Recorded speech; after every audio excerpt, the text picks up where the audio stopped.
We'll now examine the components of an ATX form factor motherboard. This particular motherboard is in fact a micro ATX form factor. It's 24.4 by 21.2 centimeters in size. Let's start first of all by looking at the power on the motherboard, the power connectors. At the bottom here we have a 20-piece ATX connector, and that provides power to most of the motherboard devices, including any cards that will be plugged into the AGP or any of these three PCI slots here. In this top right corner, just here, we have the ATX12V connector. That connector provides an extra 12 volts for the Pentium 4. Just down here, you can see just to the top right of these two orange slots, we have a connector for the CPU fan, and over here, just to the left of this PCI slot, we have another connector for providing power to a system fan, which will be mounted at the back of the system case. In the bottom left-hand corner here, we have a lithium battery which provides power to the CMOS RAM. Now let's move on to the chips. This is the socket for the CPU chip. It's an LGA775 socket.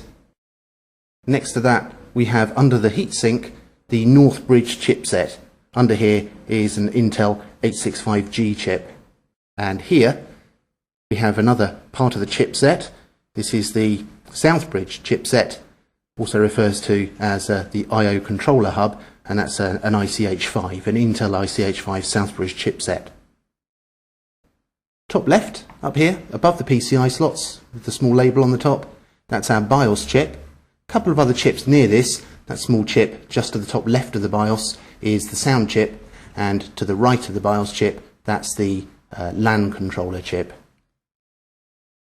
These two orange slots are DIMM slots for our system RAM cards, our system RAM memory modules. Below those, we have two 40-pin connectors. These are the IDE connectors. We have a primary and a secondary IDE connector, and each of those connectors supports two devices on a single cable. Examples of IDE devices are hard drives and optical drives. To the left of this PCI slot is the 34-pin floppy disk drive connector. That can also support two devices, two floppy drives. Near the CMOS battery down here we have two SATA connectors for SATA hard drives or optical drives. Unlike IDE connectors, each of these connectors will only support one device each on a single cable. These yellow devices here on the left edge of the motherboard are headers, they're USB headers.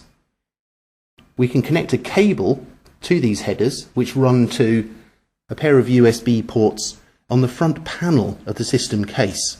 So that will allow us to connect USB devices directly to the front of the case, which is often a lot more convenient than reaching around to the back of the system case to plug in the USB devices. We also have, just here, an audio header. We can remove these two jumpers, which will effectively cut off the sound ports here, and instead we can connect a cable again to the front of the system case, so we can plug in microphones, speakers, headsets directly to the front of the system rather than reach around to the rear.